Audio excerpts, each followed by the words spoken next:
global happenings today. We communicate, we analyze global news. Stay tuned. Hello, great people. Welcome back to our channel. We're so excited to have you again. The crisis that is brewing in Labour Party may likely tear it apart. And this is traceable to the fact that after the Supreme Court verdict, which invalidated Julius Abure as the Labour Party national chairman, the two factions seems to be interpreting that verdict the way they feel it's ideal for them. Right now, Julius Abure is of the opinion that there is no vacuum in Labour Party leadership. While for Peter Obi, just some few hours ago, we saw an invitation extended to stakeholders in the party for a national executive committee meeting on the 9th of this month. I will shock you with this, that even Julius Abure led National Executive Committee have had their own meeting today, Monday. And that meeting, virtually all those who were elected on that platform were not in attendance. Peter Obi was not there. The likes of Abia State Governor Otti was not there. All the senators elected were not there. The House of Representative members were not there. The former governorship candidates of Labour Party, none of them were there. But they reached a very strong consensus as it has to do with the likes of Peter Obi and also Governor Otti. You'll be shocked what their intention is. But they put a clause there. Let me give you full details of what the outcome of that National Executive Committee meeting was, which was spearheaded by Comrade Julius Abure. And according to the news committee, the Comrade Julius Abure led National Executive Committee of the Labour Party has threatened to sanction Abia State Governor Alex Otti should he go ahead with the plan in quote illegal stakeholders meeting scheduled to hold on Wednesday, April 9, 2025. It also warned the party's presidential candidate in the 2023 election, Mr. Peter Obi, against any conduct or utterance which promote disunity within the party. The party leadership said it would no longer take kindly to anti-party activities from any member, no matter how highly placed. In the same vein, the Labour Party NEC also announced the sack of Honorable Afam Ogene from his position as leader of the party's caucus in the House of Representatives. In his place, NEC appointed Barrister Ben Etenabene as the new leader. These decisions were contained in a communique read by the party's National Secretary Alhaji Umar Farouk at the end of the NEC meeting held at party's National Secretariat in Abuja today.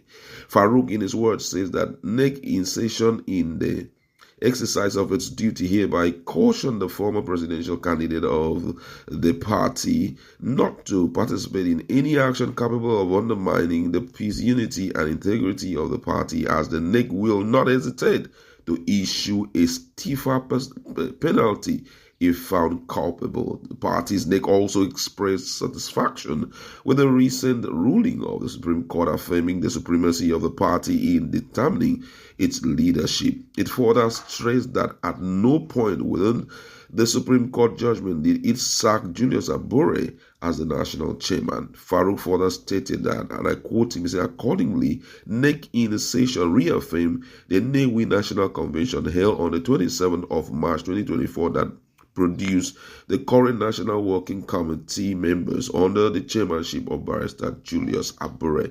NEC in session condemned in strong terms the activities of the caretaker committee illegally established by Alex Otti and Peter Obi in the so-called stakeholders meeting held on the 4th of September 2024 in Umuahia. The Supreme Court admonishes party leaders and members of the party to always abide by the constitution of the party. NEC noted that Article 14, subsection 4b gives the power to call meetings only to the national secretary with approval of the national chairman. Accordingly, NEC warned all members to abide by the constitution of the party. Speaking specifically about Abia State Governor, the communique said NEC in session note that Various anti-party activities of Governor Alex Otti, including calling of unauthorized stakeholders meeting and usurping the powers of NEC. He also conducted the local government election using another political party. The governor has also intensified his effort to factionalize the party's leadership by calling an illegal NEC schedule to hold on Wednesday. The leadership of the Labour Party is also aware of governor's plot to cripple our party before moving to another political party where he hopes to contest the 2027 governorship election. His anti-party activities is unbecoming of a highly respected personality and can no longer be acceptable. NEC stated that it will not hesitate to discipline him in line with Article 19 of the party's constitution. NEC in session noted that they would not hesitate to discipline any other erring member who violates the party's constitution, regardless of how big or powerful such individual may be. Ogene's removal as Labour Party caucus leader, NEC in session, reviewed the activities of the House of Representatives caucus leader, Honorable Victor Adam Ogene, and wishes to note as follows that the voice of the current leadership of the party is not being heard in the hollow lower chambers, that there is a lack of cohesion among our members in the House, that the leadership appears to be compromised, and that the ideology and program of the party are not well represented. NEC in session, as a result of the aforementioned, decided to relieve Honorable Ogene of that leadership role for the dereliction of duty. Consequently, Honorable Barrister Ben Itamabene has been appointed by the NEC in session as the Labour Party caucus leader in the House of Representatives. The NEC subsequently mandated the National Working Committee to communicate the decision to relevant authorities. It also demanded the Ogene hand over all the party's property in his possession, particularly all the financial contributions made so far by other Labour Party lawmakers which are in his possession to the party, and render proper account to the party with immediate effect. The party vows to go to any length to retrieve all its belongings, including monies that belong to it, which Honorable Ogene is holding tight to. Earlier, in his address of welcome, Abure, who chaired the NEC meeting, said recent development within our party, particularly in the aftermath of the Supreme Court's pronouncement on the leadership matters, have necessitated this gathering. Let me begin by extending our profound appreciation to the Supreme Court of Nigeria for its courageous and principled stance in affirming the supremacy of political parties in managing their internal affairs. In its judgment concerning the Labour Party, the Apex Court unequivocally reasserted the leadership dispute arising within the political party, that it remains within the exclusive purview of the party's constitution and governance structure. Accordingly, the court declined the jurisdiction in the appeal brought by Senator Nida Usman, thereby reinforcing the fundamental or foundational principle of party autonomy. It is, however, regrettable that certain actors, most notably Senator Nida Usman and Darlington Wokocha, have chosen to misrepresent the ruling, deliberately misleading the public and attempting to manufacture confusion through a purported caretaker committee. Let it be stated categorically that this so-called committee is both unconstitutional and illegal. Those who convened the meeting in Umuahia lacked the legal authority to do so, neither hold the office of national chairman nor secretary as required by our party constitution. The Labour Party held a valid national convention in 2019 whose tenure was constitutionally due to end in June 2023. In response to the extraordinary demands of the 2023 general election, our NEC meeting in Asaba in April of that year authorized 1 year extension, pushing the end of tenure to June 9, 2024.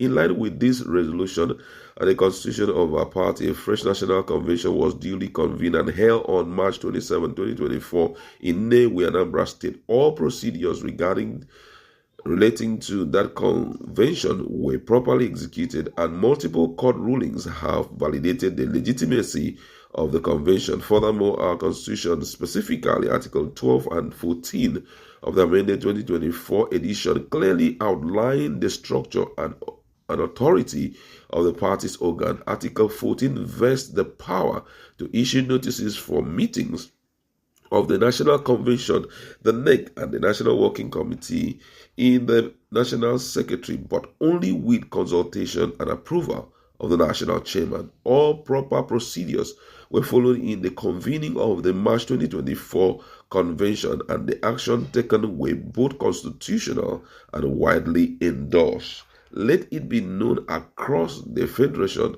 and beyond, there is no vacuum in the leadership of the Labour Party. The National Working Committee, under my chairmanship, remains the recognized and legitimate leadership body of a party. We shall not concede grounds to illegitimate actors or unconstitutional contraption posing as transition committee.